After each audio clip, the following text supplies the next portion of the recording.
Uncle Jim drank heavily, and he liked to drink and drive. All the men in the family did. They weren't especially good drivers at the best of times, and when driving drunk would regularly crash, get into scrapes, damage the car, injure themselves. But that was just the way they did things. Some of the younger members of the family had warned that this wasn't the best idea, but their concerns weren't even addressed, weren't even listened to. One day, the inevitable happened. Jim, blind drunk, swerved hard off the road and wrapped his car around the tree, fatally injuring himself and severely injuring his 3 children in the back. The larger family gathered around him in hospital, clinging to life on various machines, clearly on his way out. The children were upstairs in ICU. Maybe they would make it, maybe they won't. The mood was a little awkward, dumbfounded even. What had happened? He had seemed like such a promising driver after all. No one could understand how it had got here. Bad luck, perhaps? Perhaps there was some sort of family curse after all this kept happening. No one really seemed to know. And eventually, after patting him on the hand and saying nice things that he probably couldn't hear, it was time to drive everyone home again. Naturally, we would want some shots before to do so. You've got to get revved up to drive after all. Uncle Bob brought out a bottle of brandy and started pouring all the men in the family a drink. Shots, shots, shots, they chanted as they downed them. Some of the younger members of the family were a little uneasy. One of them suggested that perhaps, given what had just happened, this wasn't a good idea. This was not heard over the shouting of shots. Another decided to be brave. They stood up and said they would not want to be driven home by someone this drunk. This really outraged Uncle Bob. He roared at them. "How dare you? How dare you? Who do you think you are? Would you rather be driven home by a crack addict? Everyone has a few shots. Don't you know that's just what needs to be done?" Astute readers will by now have guessed I am making an extremely unsubtle parable of British politics. The Starmer government in the UK is about 2 years in now, and has pursued through that time a strategy that can be best characterised as appeasement. In response to a rising far-right, in response to international fascism demand that we have closed borders, an ethno-state, that we expel huge numbers of migrants, or that we functionally prohibit trans people from existing in public, the response has been, well, if we give them a bit of what they want, they'll calm down, shut up and go away. Their voters will come over to us and we will govern gloriously forever. I parody really only a little. That if what people want is less immigration, then by God we'll give it to them. We will crack down brutally on legal migrants who benefit the country. We will make the lives of refugees harder for no discernible reason. And we will first ban healthcare for young trans people, then make it functionally very difficult to access for adults, and finally we will enact what, through a very complicated mechanism, but nonetheless what amounts to a national bathroom ban, prohibiting trans people from using the toilet of their gender, and in many cases, in fact, the toilet of their birth sex. This has not worked. We here, meaning the Labour Party, I guess, have not gained any votes from the other side, and meanwhile our own coalition has hopelessly fractured.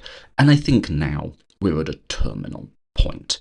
After horrific by-election results and local election results, after months of dithering and dancing around the edge, it's finally safe to say we're done. The Starmer project is over, and it was a resounding failure. The man is still Prime Minister, but it's clear that that's in name only. The party would likely have moved on him already, but their preferred replacement, Greater Manchester Mayor Andy Burnham, needs to return to Parliament to be eligible. So there's an odd and awkward stay of execution as we wait to see if he can win a by-election to do so. But even if he fails, the writing is now on the wall. No one thinks Starmer will be PM a year from now, much less at the end of a full term. This is a catastrophic failure for a leader who came to power with a historically large majority less than 2 years ago. It is also utterly predictable. Starmer was brought low by scandal and finished off by dismal local election results, but a more capable politician would have survived these.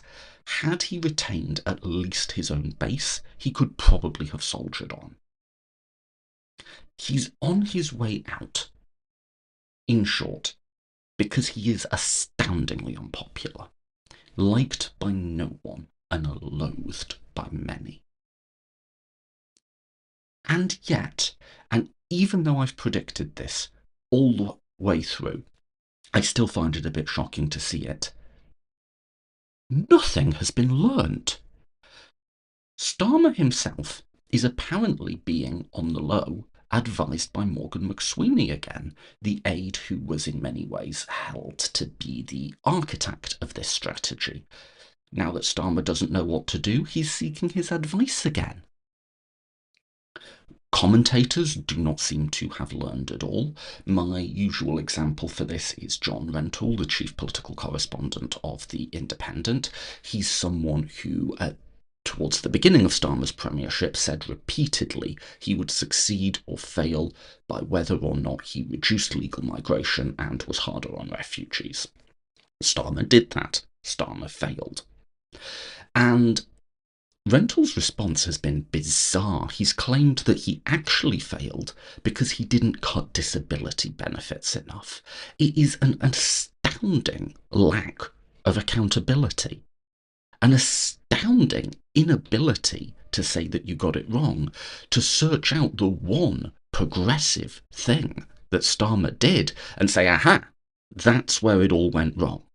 There's no argument given, no evidence. It's just asserted.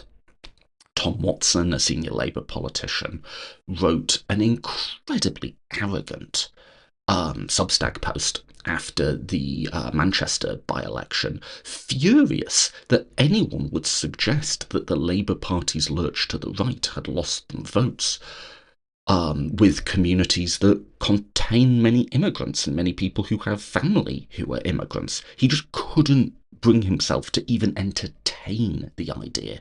Tony Blair, our former Prime Minister, one of the most successful British politicians of the last 100 years, has just published a 5,000-word essay urging the Labour Party not to go left, saying that this is a perpetual delusion, that we think when the country goes right, we have to go left. Never mind that Labour is losing far more votes on its left flank than its right. This is not the sort of thing Blair chooses to engage with. And of course, John Rentoul, who is an avowed Blairite, said he thought this was getting it exactly right and praised Blair's intervention.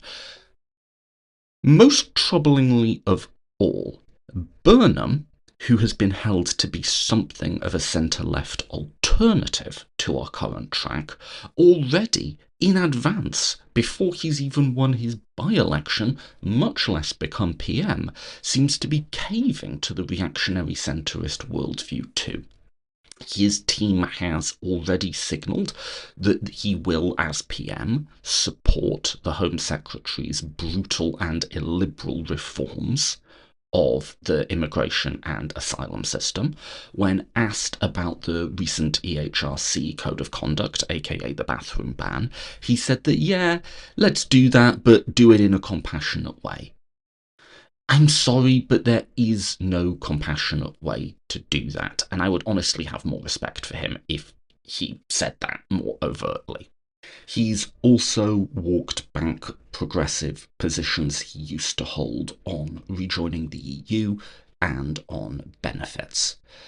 To be fair, the one area that he does offer some limited hope on is he's maintained his commitment to voting reform, saying that he still does think we need to switch to something like proportional representation. However, that in his view, it would happen after another general election held under the current rules. So even there, a bit of a long and winding path, but it's not nothing.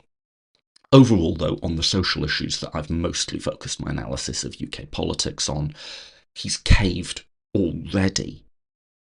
Like, apparently, in order to become PM in this country, you have to disavow every sane thing you've ever said in your life, and the press is enthusiastic in forcing people to do so, and then we wonder why our PMs keep failing. What could possibly be going wrong? Now,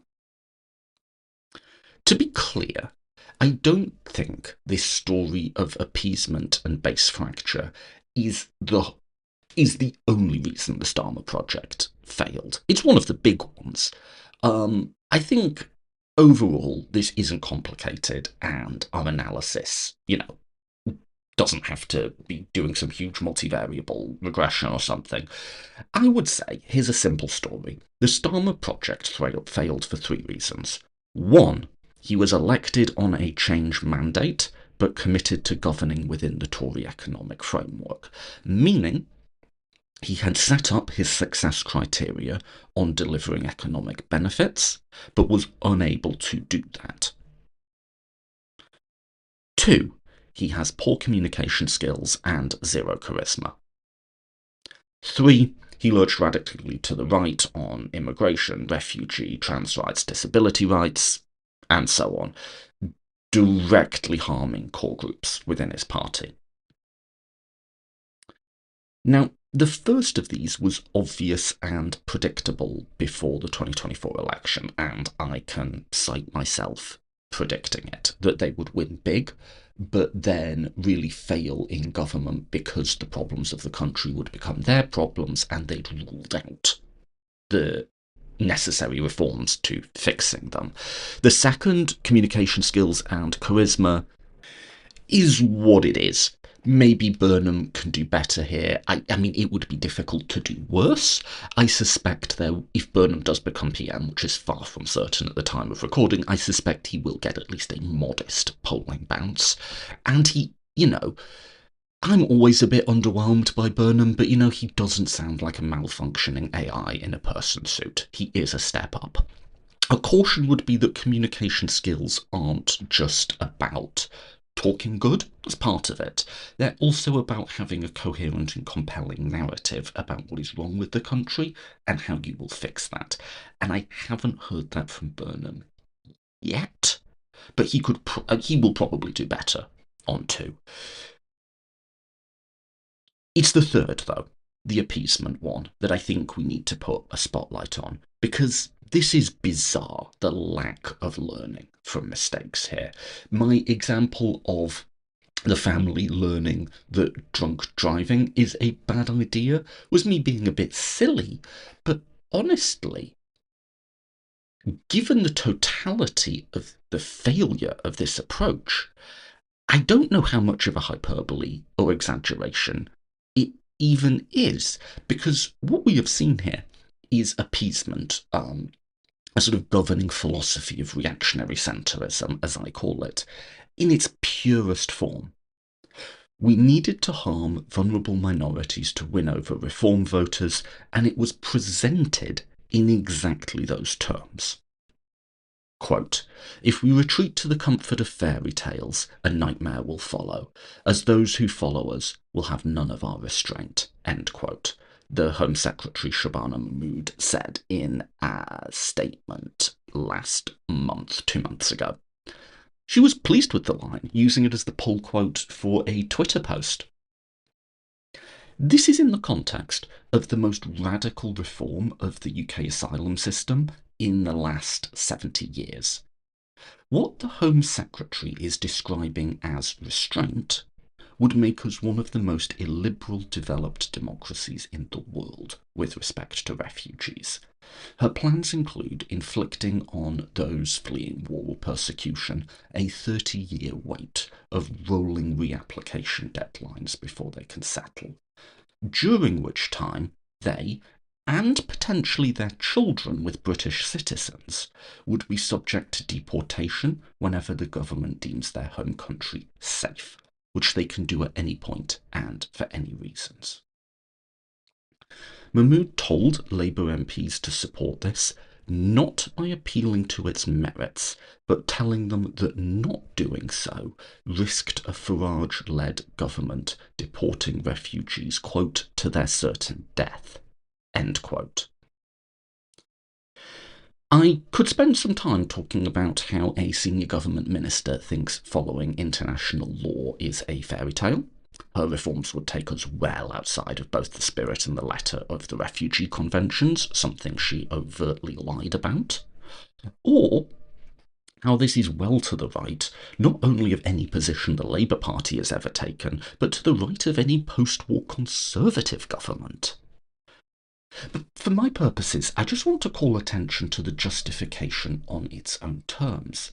The argument is directed to her left, using those to her right as a threat. It's this or reform who will do even worse. For one thing, the idea that the basic mechanism she's trying to effect could be wrong has never even occurred to her. I think it's clear when you hear them talk that reactionary centrists have never even understood what the criticism of their position is. What Mahmood is saying is you may not like this policy, but the alternative is worse. And it is a sort of childish stubbornness to let the best be the enemy of the good. It's better to have some brutalisation of refugees than even more. But what we are saying is not that, oh, well, this is the policy that we really like, but we haven't even considered if people are voting for it. What we are saying is you will not win anyone over with this. You will not bring any reform voters over. That argument just hasn't gone through her head. I don't think she's considered it. I don't think Starmer has considered it. Which is bizarre given the scale of decisions and the consequences of those decisions that we're looking at here. I mean, just think about this from like a more immediate perspective. Why would either group buy this, either those to her left or those to her right? The left are being dismissed as daydreamers, sentimental, unrealistic. The left is always dismissed this way, no matter how sober or data-driven we are, and consequently it tends to annoy us. Conversely, though, reform is described as dangerous and pernicious. Why would their voters find this appealing? And this was a couple of months ago, well over a year into the total political failure of this strategy. Labour had lost half of its voters and sunk to mid-teens in the polling average. It seemed so blindingly obvious to so many of us that appeasement wasn't working. And yet they stuck with it, and they are sticking with it, even as its failure is utterly undeniable. One of the fundamental questions to ask of any strategy, be it in politics, in business, in a board game, is how exploitable it is. Put simply, if your opponents knew how you were making decisions, how much could they take advantage of that? And I was thinking about this a bit, of the coincidence of exploitability and obliviousness that is reactionary centrism, and to sort of find some way to frame this, because I was thinking I've seen this before. This really reminds me of something. And I eventually clicked what it was reminding me of. And so If you'll excuse me, I have sort of a long analogue here, but bear with me. I sort of reframed it in my head, and I thought, not how do they, reactionary centrists, appear to us, their left critics, but how do they appear to the fascists? How do they appear to the people who are exploiting them? And then it came to me, they're marks. This is a term, I don't know if it's still used, but a decade or two ago, this was how we talked. It is an archetype of someone at a poker game. It might apply to other things as well. Who, the more experienced players, clock that they are someone they can win money off, but the person, the mark themselves, is unaware of that. So I used to make some money playing poker in my university days. There was a big influx of players into the game back then. This was called the poker boom. A lot of people started to play when poker started being televised, and you started getting videos of tournaments became much more mainstream. I found that many of these new players thought the key to winning was betting big on bad hands and being more cautious when they drew good cards. There's a certain intuitive plausibility to this. When weak, you represent strength, bluff in poker terminology, to scare people off. And then when you're strong, you represent weakness, slow play in poker terminology, to draw people in. But just think about how exploitable that is. Once other players clock that's what you're doing, and experienced players will clock this reasonably fast, they know they can use you to, quote, get paid out for their good hands, as your big bets actually signal weakness. As obvious as it sounds, you should invest resources and take risks when you are strong. Quote, big bets off for big hands, end quote. Bluffs and slow plays have their uses, certainly in specific circumstances, but the core of the game is to get as much money in the pot as possible when you have the strongest hand, and to walk away when you don't. Yet, here's what's interesting. The players who started poker with that strategy would very rarely adapt. They would sit in a cash game all evening, essentially acting as ATMs for the more experienced players, and they kept playing that way. Even if you told them, and outside of competitive play, it's bad form to give people advice at the table, but even if you told them why they were losing money, they'd reject it. It's all about bluffing, they'd say, as if they hadn't just spent hours paying the better players' bills and funding their nights out.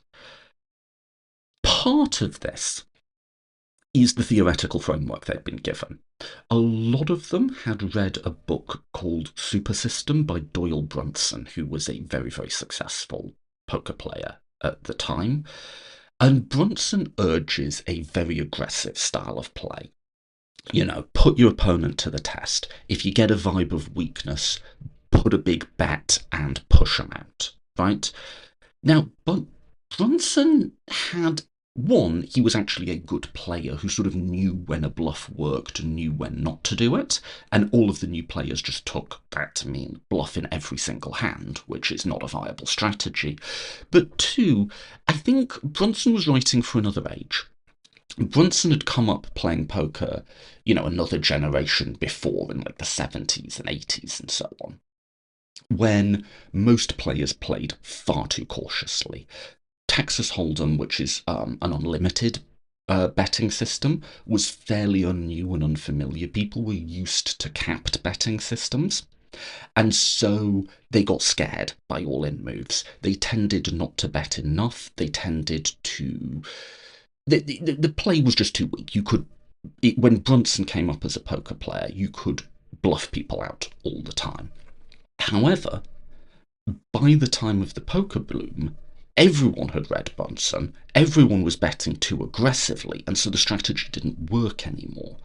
Like, just what is optimal poker strategy depends on how frequently and how aggressively the other players at the table are betting. There's not like some abstract best way to do it. And there were better theories out there. Someone like Harrington, I think, has a good series of books on sort of how to play poker well, that was much more adapted to where poker culture was at during the poker boom. And this is well over 15 years ago now, so I assume the game has moved on since then. I wouldn't play for money now because I kind of don't know what the just general culture and betting patterns look like today, right?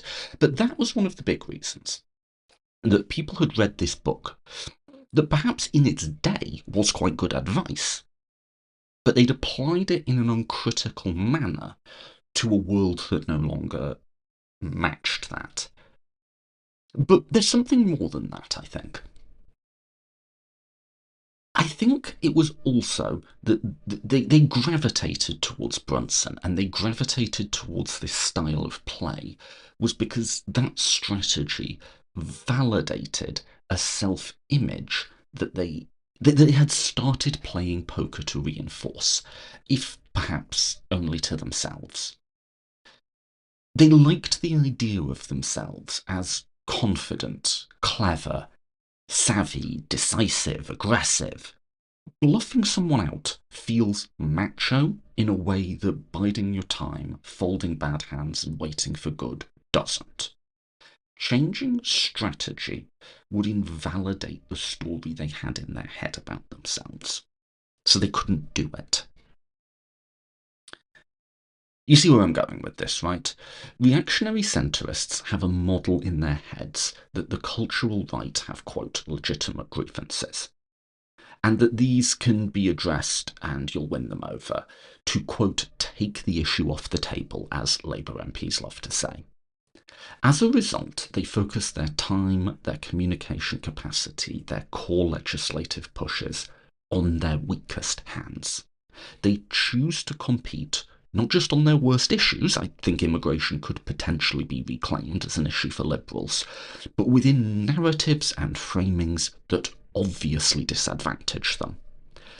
Accepting the premise that the main problem with the country is too much legal migration, as Starmer did in a speech a year ago, and that this is something that ordinary politics has failed to address, is a framing that inordinately benefits the far right. Again, think about how exploitable that is.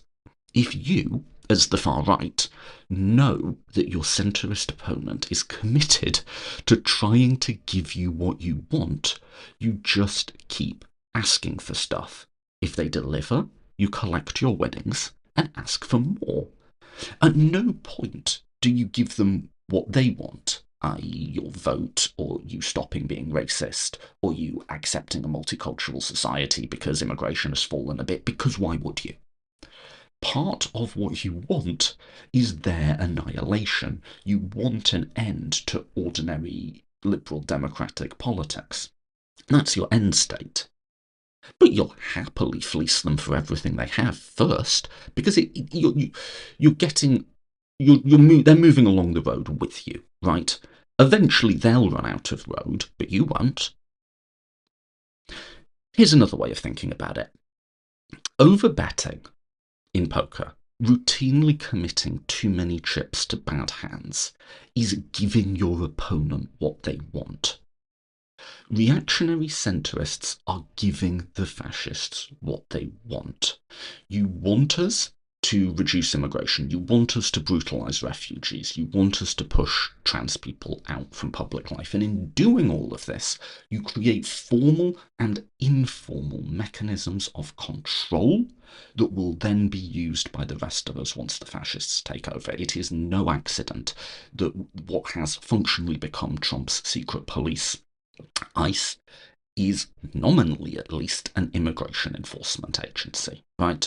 A lot of these issues are about building up the tools that the fascists will need to rule. And they can get that without even being in power, without even winning an election, because they just demand that the reactionary centrists do it for them, and they do. I think, like poker players, they're applying a theoretical framework that was developed for a different age. In the 90s, in even the early 2000s, the theory of politics was that you targeted the median voter, that there was a broad centrist chunk in the electorate, and you tried to go after the person in the middle, and you won elections on that basis. Maybe that was true to an extent for Blair or even Cameron. It is not true now. When parties try to do that, they get annihilated. You saw this with the Manchester by-election. You saw this with the Welsh results, with the Scottish results, to a degree with the English results. There are increasingly two global hegemonic cultural teams, a fascist one and a progressive one, with internal variation, of course, but two great cultural black holes around which all else is pulled into their orbit.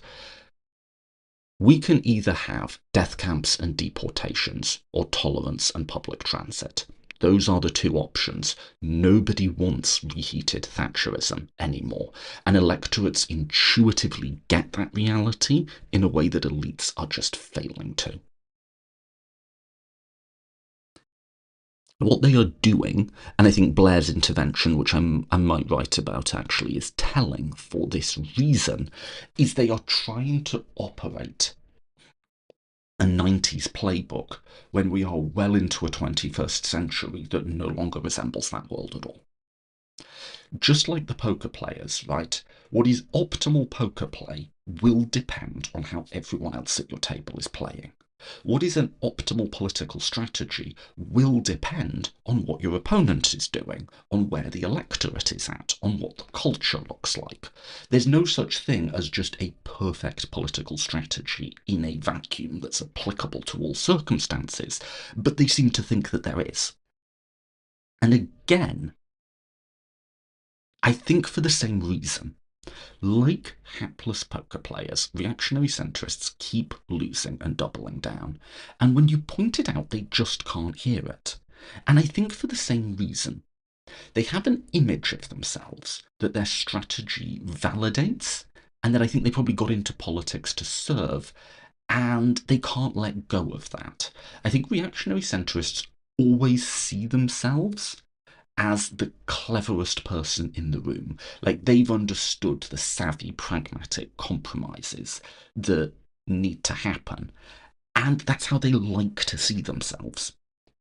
So they just go on, casually throwing away our side's political capital, the well-being of the groups they were entrusted to protect, thinking themselves sophisticated, clever people, while all the time being the political equivalent of a mark.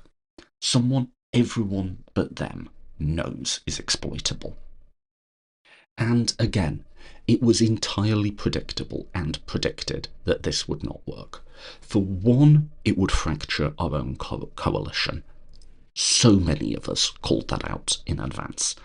Look at it this way. There's a strategic inversion here. Systematically choosing to fight on the terrain most disadvantageous to you is not normally considered good generalship. There's also a moral inversion. In day-to-day ethics, it is expected of people that they show respect towards their friends and try to protect them when they're in danger. As Liberal Currents executive editor Samantha Hancox-Lee puts it, quote, reactionary centrists like Starmer are simultaneously bullying towards their own supporters and grovelling towards their opponents, end quote. This is the exact opposite of how we normally expect people to behave. It makes them seem abject, contemptible, weak, neither worthy of respect nor affection, much less loyalty. Everyone is slightly grossed out by them, even the far right who are getting what they want. Because these are real material harms our side is being asked to suffer. In addition to refugees not being allowed to truly settle, millions of legal migrants will, under proposed changes, have a long and expensive legal limbo retroactively imposed on them. Care workers, for example, who have been given every reason to expect that they will receive permanent status, called indefinite leave to remain, in a year or so, may now instead have to go through 15 years of visa renewals. The rules of these are obtuse and ever-changing, increasing their insecurity, and they are expensive, usually costing in the thousands. The upshot is many of the people who ensure our parents can spend their final years in comfort and dignity, many of those people will be pushed into poverty for no intelligible reason whatsoever. It is estimated that 90,000 children of legal migrants could be lifted out of poverty by simply not implementing these reforms. But apparently, this is something we have to do to appease the right. Likewise, toilet access for trans people is often framed as a silly side issue, something that, is a bit of a culture war concern, but that doesn't really matter. In practice, right now, in the UK, scared trans people are meeting in groups and talking about we should start putting together lists of where it is and isn't safe for us to go. I don't need to draw the obvious parallels to other systems of segregation and oppression. Many are delaying bathroom use, attempting to work from home, limiting how much they go out. Meanwhile, instances of harassment, abuse, and violence directed at people, cis and trans, perceived to be using the quote-unquote wrong toilet have skyrocketed. This is a radically oppressive state of affairs that the government chose to create. The thinking seems to be that trans people or the family and friends of immigrants should just tolerate this active oppression. That their experiences don't count. Their material harms must be swallowed uncomplainingly to satisfy the entirely fictional fears of fascists and press-induced hysteria. This is not an ask a political party can realistically make. Most people understand lesser evil voting. I certainly do. But there are limits. And that we would hit those limits was so utterly predictable. Last year, when Starmer's direction of travel was becoming undeniable, I wrote, you'll forgive me for quoting myself, quote, "This is the limit of the appeasement. We reach it when policy concessions cease being normal political compromises intended to achieve and express a set of values and become instead a validation of the convictions of the opponents of democracy. A party that passes this point loses the ability to persuade because it has conceded that its own side is wrong. Blair won a further 2 terms following his landslide in 1997. Keir Starmer may not make it through the current parliamentary term." End quote. So I will have to say, as immodest as it sounds, I called it. Really no different at all then to what I'm saying now. All politics involves compromise, but the compromises Starmer was asking his base to make were a bridge, several bridges, too far. They were validating the far-right's narrative. It felt a bit outlandish at the time, saying that he wouldn't make it through the current term, but here we are. We were not right by accident. We were right because we had correctly analysed the way politics was working. It sounds gauche to say it, but it is necessary. Those of us who thought appeasement would be a political failure were incorrect in our analysis. Our models of the world proved much closer to it. Our first point was that this would fracture our own team, and surely this has been validated. Our second is in some ways more fundamental. Reactionary centrists have just not understood the nature of the enemy. Even if somehow they could have berated their own voters into going along with this, they wouldn't pick up any reform votes by doing it. They would just harm a lot of people for no reason. But it would avail them nothing. To go back to the poker analogy, the experienced players never give the mark his money back. This is a lesson that people all over the world are learning, and we must too. Modern fascism cannot be appeased. What they want is not real. What motivates them is a perverse fantasy of racial purity, and there is nothing that could ever satisfy that. If you give them power, they will eventually destroy themselves and everything else around them. And you've seen that. Again, there is no point at which the mark is given his money back. 0%, that is a statistic, of those who voted Reform at the last election are planning on voting Labour now. 0. And it's not only that. A little over a year ago, myself and Alassia Newty of York University wrote an open letter to the Starmer government urging them not to go down this path that well over 200 UK politics academics signed, warning them that this would only embolden the far right. It is not just about electoral outcomes. Instances of racism in our society, of racial harassment, of even core workers like NHS nurses have skyrocketed. I mentioned anti-trans harassment. Everyone I know who is LGBT or non-white has some sort of story to tell and feels, for the most part, feels like it's getting significantly worse. This is the world that people have to live in. We are radicalizing people by validating them. And again, all of that was predictable and predicted, and we have to hammer that home. I think perhaps one final reason why reactionary centrists in the Labour Party specifically couldn't hear what we were saying is they perceived every criticism from their left as an unreasonable and unreasoning, disaffected Corbynite dead-ender who was never going to accept anything that they did. My views here is nuanced. I mean, I think on the one hand, the party clearly needed a change of direction after Corbyn. On the other, disaffected Corbynites did clock the direction of travel of Starmer early, and I'm all about giving people credit when they got things right. And I think they got right. I think that what the Corbynites got wrong was that Starmer would win big in the 24 general election. I think what they got right was the character of the man, that this was a liar, that this was someone who had no moral compass at all, and I think we should credit them in being right about that much.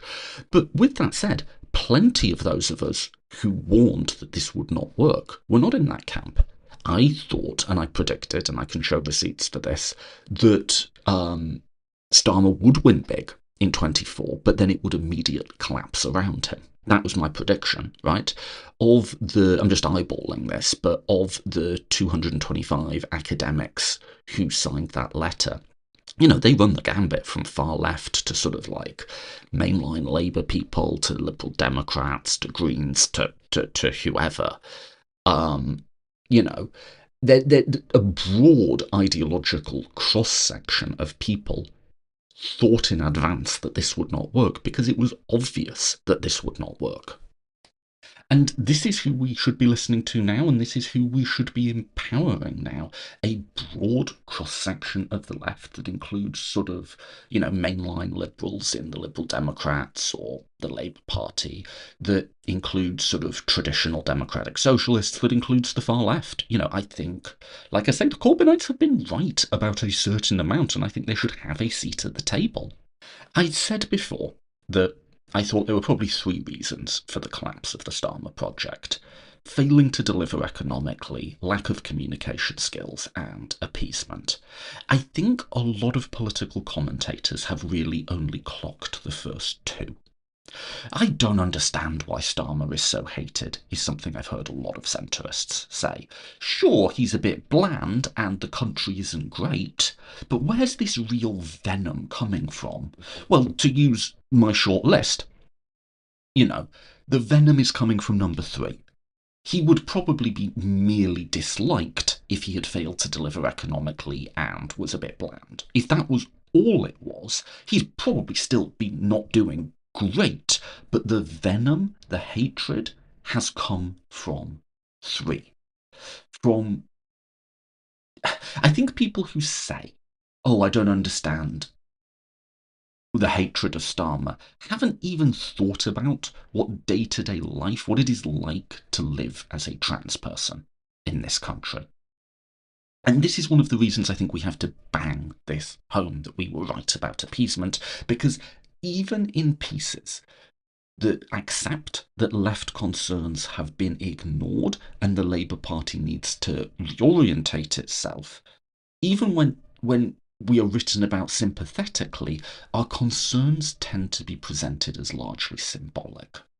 That, oh, Starmer needs to draw a clearer rhetorical contrast with reform, which he certainly does, but that's not my primary concern. My primary concern are the things that you are actively doing that are hurting people, right? And one of the consequences of that is that you're losing sort of what I would call left activists, people who are strongly politically knowledgeable, politically engaged, people like me who, maybe have like a medium-sized following on social media and yell about it, politics all the time, or people who volunteer for causes. We're maybe not a huge percentage of the population, but we matter because we're the people who often, more sort of less politically engaged people, get their perceptions of politics through, right? Most people are not spending 10 hours a week reading about political developments. But if the person they sort of know in their family or their friendship group who is doing that is suddenly really furious about Starmer, even if perhaps they don't listen to every detail, if that's someone whose values they broadly align with and whose opinion they broadly trust, they're going to absorb that opinion. And they're going to start processing events through that. And this is something that the Democratic Party has learned and sort of adjusted for, is even if you think the sort of Bernie rebellion got some stuff wrong, you can't just accept a status quo in which a big chunk of very politically disengaged people hate you. You have to make bridges there. You have to offer olive leaves, right? Just as a matter of coalitional necessity. And that has, whatever the opposite of learning that lesson is what's happened within the Labour Party. One of the things the Corbynites have always said is that they, meaning Labour leadership, Starmer et al., they would rather have fascists in charge than us in charge. If it was the choice between Farage or giving us the keys to the Labour Party again, they'd choose Farage. They believe they are entitled to rule and that they will burn it all down rather than accept their left critics. I think at some point that might have sounded like hyperbole before the 2004 election. We have to sort of hand it to the Corbynites that is seeming to be correct. At the very least, those who pine for a return to the 90s, to the sensible centre, who keep on trying to force onto electorates something that they clearly nobody wants anymore, seem to find this a hard choice. The idea, as I said before, it's either death camps and deportations or tolerance and public transit. That's the choice. And it is such a condemnation of British political and press and media elites that, one, they struggle to even understand that that just is the choice now, and two, if they could accept that that is the choice, seem to find it a difficult one. That is such a condemnation. So I think what has to happen is we have to discredit them. They'll never learn, but we can point at them as a warning, and this is why we have to say we called it, we got it right. Even if it feels immodest, even if it feels like you're being a jerk. I had this realization in the American case. I think a lot of Americans who've argued for Trump, who have created the resistance there. That resistance did not come from nowhere. It came from people saying appeasement has failed and we have to fight back. And I think one of the ways they were able to make that argument for their viewpoint, for their approach, was by saying we were the ones who were right. We were the ones who predicted it would get this bad. And that works as political messaging, because people who might have followed politics less closely, might be apathetic, are starting to clock that something is going badly wrong here, that this isn't just politics as normal. And as they're looking for who to trust, it is very important for us to stress these people got it badly wrong. Do not trust them. We got it right. And we got it right for reasons that were clear at the time. And again, this is obvious. This is all so obvious. It's obvious from the other side of the Atlantic. Like, it has become a common talking point, both for like American mainline liberals and American lefties alike. I'm not just talking like the hardcore left in America. Like, fairly sort of normie resist libs make this point a lot now, that Starmer is proof of concept that reactionary centrism won't work. Like, it's actually a common talking point when people in America urge Democrats to substantively moderate on immigration or trans rights, to say, okay, well, why didn't that work for Starmer? And there's been a lot of essays written about this. And as, I'm being immodest in this one, as something of a pioneer of that type of analysis, I think it's entirely correct. But the point I'm making here is that it's frankly pathetic that liberals, socialists, progressives generally, across the Atlantic, can take a quick glance at our politics and draw the correct conclusions, yet somehow that is utterly beyond our own commentariat. Again, the defining quality of being a mark is that they do not know they are a mark.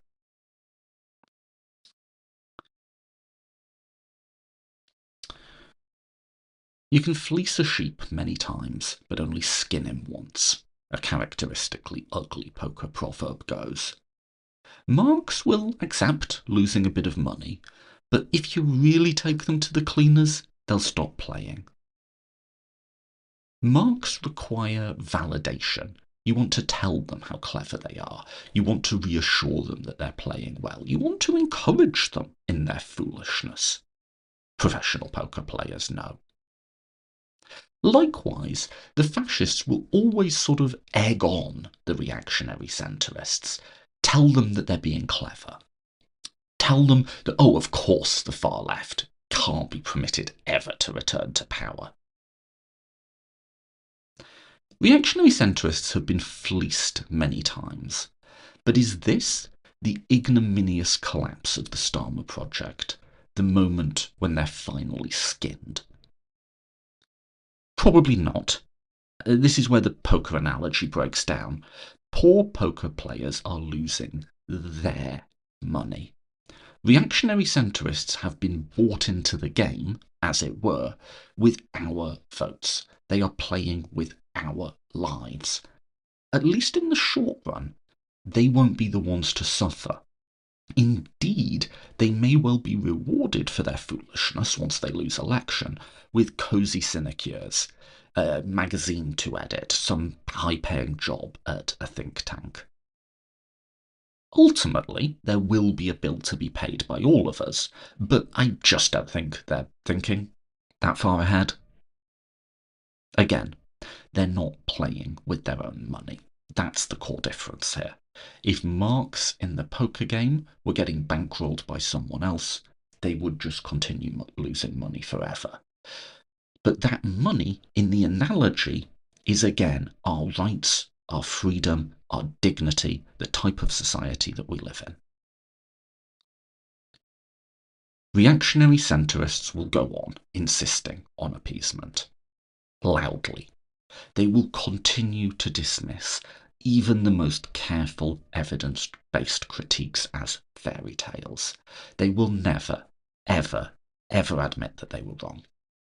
So we have to say, just as loudly that they were.